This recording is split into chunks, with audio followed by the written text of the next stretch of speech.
I never knew after the first one we'd make a second one, but there was such a great reaction, and suddenly you went, we really have a character that we, not characters in a situation that we could have a lot of fun with.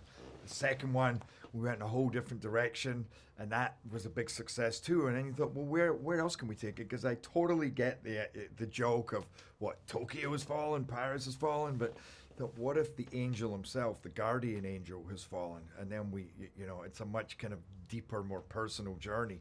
But you can also have twice the action because it's not just good guys against bad guys. It's one guy who's fighting the good guys and the bad guys. So wherever he goes, shit's going to happen.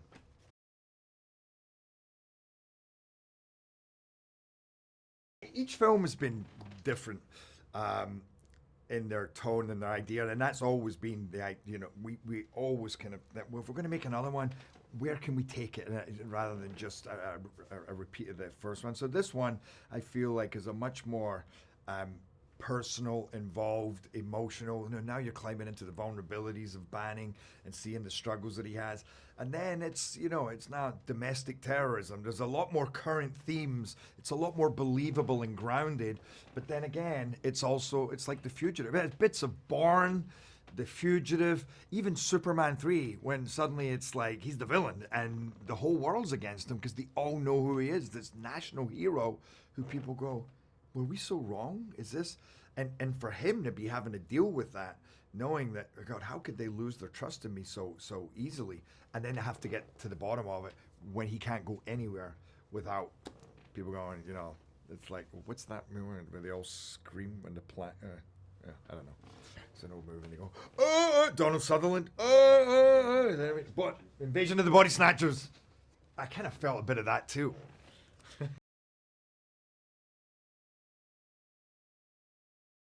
So I watched Shot Caller, that Ric Roman Waugh directed. In fact, I met Ric 10 years ago. First movie I produced was Law Abiding Citizen.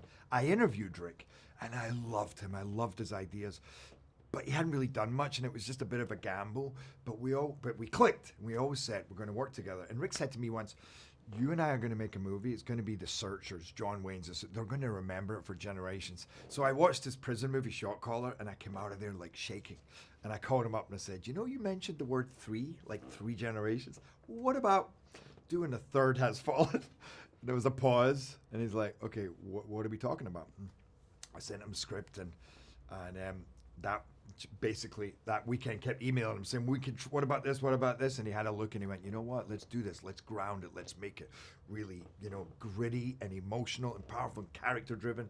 And that's what he did. He brought this groundedness, this truth to it, and made it a much more deeper, sophisticated story.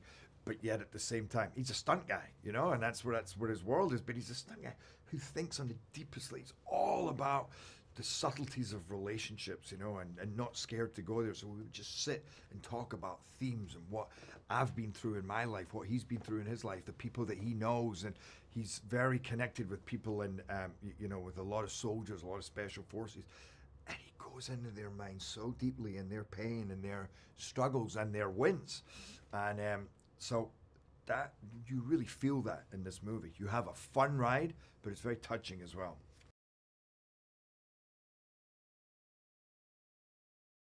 I think they can expect this belter of a thriller, relentless action, super involved, and then and then like I just said, a much deeper journey with these different characters. There's a beautiful relationship between myself and the president, Morgan Freeman, Nick Nolte, who in the movie who plays my kind of long lost crazy father, which is the most fun part of the movie, and just twists and turns, and we have more action sequences. We have 23 action sequences.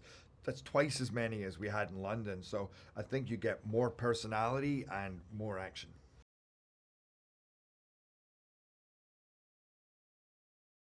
This is the last great action movie of the summer because this is a great action movie, and I think it's the last action movie of the summer. I mean, it really is. It's